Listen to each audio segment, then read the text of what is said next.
के घीव साथे बतिया के बारे साझे सवेरे हम आरती उतारे माई हो आज गहिया के घीव साथे बतिया के बारे साझे सवेरे हम आरती उतारे सेवकन के भागिया जगावे अब ना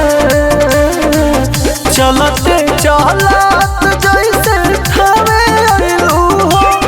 अरे थावे अइलू हो ए माइयो सही चलत हमरा गावे आवना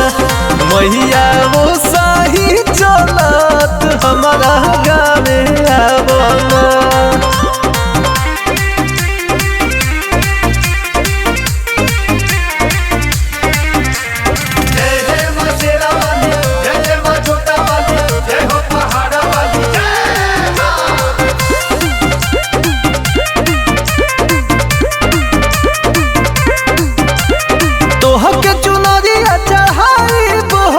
हलवा के भोगवा लगाइब हो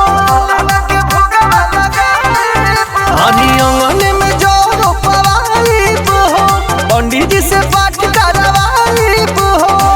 सब कर मन हर सावे आवना चलते चलत जैसे थावे अइलू हो अरे थावे अइलू हो ए माइयो सही चलत हमरा गावे आवना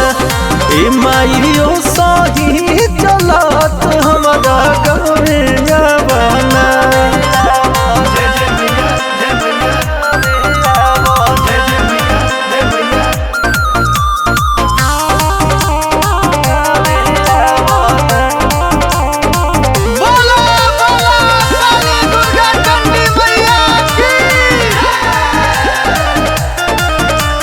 सुनर पंडाल सजवाइब हो